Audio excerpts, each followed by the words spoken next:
Hey, this is Justin with DayTradeTheMarkets.com. It's actually March 17th. It's about 2:30 Eastern time, so the market's still trading right now. However, I have to actually cut out a little bit early today, so I thought I would do a quick video today and talk about a few things. And I'm going to detail this chart in a lot in a second, but I thought I'd talk about a little bit of more of a broad concept real quick, and that is what we feel is one of the best ways that you can possibly use to increase your trading precision. What we have found time and time again in talking to people is that one of the reasons people really struggle with trading is that either they have too narrow of a focus or they have too broad of a focus. And what I mean by that is so many people are so hyper focused on their particular chart that they use for, say, day trading, and they're just locked into that chart that they lose sight of the bigger picture. So they're just seeing what's happening right now, and they're so focused in on a move down or a move up, they can't put that in the context of, is the broader market moving up or down? Am I running into an area of support or resistance? So they'll end up, the market starts selling off and they'll sell, or the market starts rallying and they'll buy without an understanding of what they're buying into, an area so they kind of take a lot of sucker trades, and they find that they're in a lot of trouble. They don't understand why their system works sometimes and it doesn't work other times, and so forth. Other people, and this is a little more rare. This isn't, as I would say, as prevalent as the first issue, but other people tend to have too broad of a focus. In other words, they do a pretty good job of being able to analyze the bigger picture of the market, or they may have key levels that they're watching, or whatever the case may be, but then they don't have a way to hone in and get more precision at the moment when that level is touched, for example. So the ideal combination, obviously, is if you can find a way to use bigger picture analysis for the context of the market, because it's just so important to have context when you're trading in terms of what's the market doing. Is it trending? Is it in consolidation? Is the market bullish? How bullish? Is the market bearish? And how bearish? And if you can have that bigger picture context and then have a way to hone in, like I said, on what's going on in real time, and ideally have really high quality evidence that you can use to find that level of precision, you can really increase your trading precision by, again, combining that bigger picture with that shorter term real time evidence. Okay, and so I want to look at today's ES chart and talk about how you can combine that as an example. But first, let me just give you a few seconds here on how we do that. We look at the market in terms of, we have a bigger picture bias and bigger picture key levels.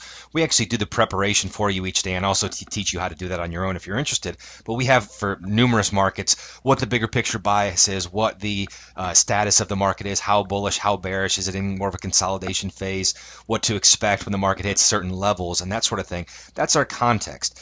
But from there, we then hone in on really especially these what we call relative aggression bars, but also high velocity moves and these real-time support resistance zones, real-time filter, real-time deceleration and divergence. So we can see when the market's hitting the acceleration pedal under the surface. We're actually looking at the real-time order flow data, and not just looking at the raw numbers, but looking at this in relative terms, in terms of which side, number one, is more aggressive, buyers or sellers, and then which side, and then to what, I guess I should say, to what degree that's happening. And one way to look at that, to focus on what we call relative aggression bars. And we have three levels of relative aggression bars. Level 1 are moderate, level 2 are strong, and level 3 are extreme. And we really want to focus on these strong and extreme aggression bars, because they're telling us under the surface when there is extreme buying or there's extreme selling. And by monitoring these bars, we get a very good roadmap as to the likely short-term direction of the market. So again, if you have a very good roadmap as to the short-term direction of the market, and you have kind of a bigger picture map for context, then you really have a way. You're never going to be 100%, you're never going to be perfect, but you have a way of increasing your edge, of being able to make better decisions in that sense. So as an example, let's look at what happened today. Again, it's March 17th, and it's still 2:30 Eastern time, so the market hasn't closed yet, but like I said, I have to cut out a little bit early. So this is our, this happens to be a 1-minute chart of the ES. And of course, you can put this on any time frame. We have people that use this on micro time frames for micro scalping. We have people that use this for swing trading, and any combination in between. I personally, on the ES, like a 1-minute chart. Doesn't really matter, whatever your kind of flavor is. But the point of what I'm wanting to show you is how you put this into bigger picture context and then use the tool to hone in. So let me backtrack a bit and let's look at a little bit bigger picture context. So this chart here is a 5-minute chart using a 24-hour session. There's nothing on it. It's just naked price action. What I want to show with this is that how we look at the bigger picture and get a bit of a roadmap for that. So heading into the day, or on Friday night we actually did this. We put together a game plan for a lot of different markets, and what we had with the ES is that the market bigger picture was a bit mixed. Okay, so shorter term it was more down, bigger picture it was more up. And we had these two lines in the sand, which actually have been hit beautifully both today. If the market could get below 18.25 quarter, we would consider this to be a fully bear market bigger picture. If the market could get above 18.55.50, we would consider this to be a full bull market. Okay, and we also then wanted to look at these levels at 37.75 and 46 quarter. So again, these are just kind of levels we want to monitor to see how the market reacts at these levels. But these are our real lines in the sand here at 20, or I'll just say basically 25 and at 50 and at 55. Okay. So in the overnight session, Sunday evening in the U.S., you can see we tested down into 1825, and then before the day session started, we had a pretty big rally. Now, we typically will look at. We recommend for the best accuracy you can look at the market 24 hours a day. We recommend breaking into an overnight and a regular trading hour session. So let me bring up the overnight chart. Okay, again, this is an overnight chart. I happen to have it on a 3-minute setting, which I like to use in the overnight. I don't really trade the overnight. I just like to see what the market does. And you can see that early on Sunday evening, we tested down into this line in the sand. We had a high velocity move that sent us down there.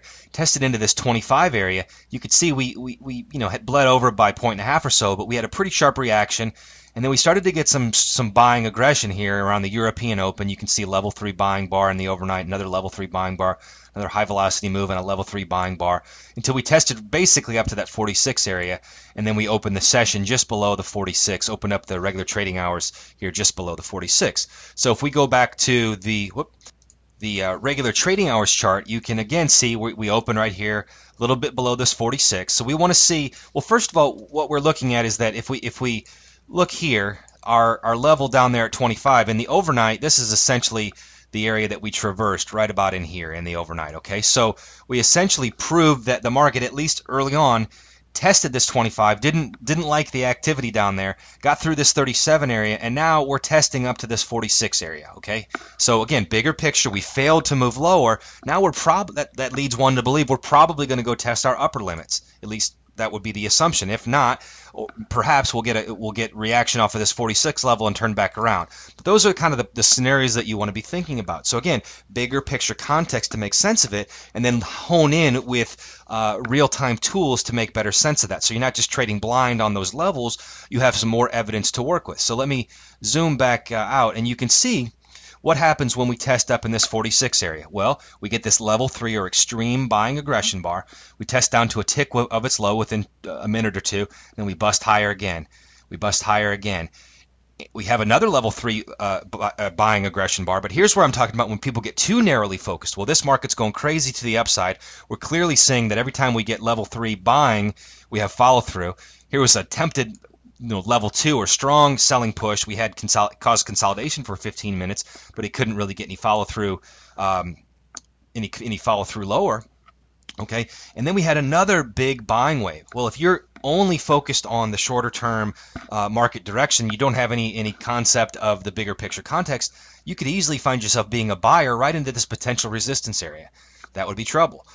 Conversely, let's say that you are more aggressive and you'd like to be a seller in this area. Well, you'd probably want to wait till you saw some evidence to come in. Now, again, that's too aggressive for my taste. I wouldn't necessarily want that, but here you go. You have some level 3 selling that comes in right off of that resistance. You're honing in on what's really going on under the surface, but with the bigger picture backdrop. Okay, so then we test in within a tick of the high of that bar. Here's another one. We test within 2 ticks of that one, and then we test all the way back down to this 46 level, which is also a real-time support zone. Okay, and then you can see we've slowed down a bit, and toward the end of the day here, we may go back up and test this 55 level again, but until we did and until we got some really strong buying aggression that would come in on the new highs, you'd want to be careful on that level. Okay, so again, my point is very simply, if you can avoid being too narrowly focused and only looking at your particular chart in a vacuum, And if that can be troublesome. That's what so many traders do. They find some system or they find some chart pattern that they like, and they just blindly take those trades.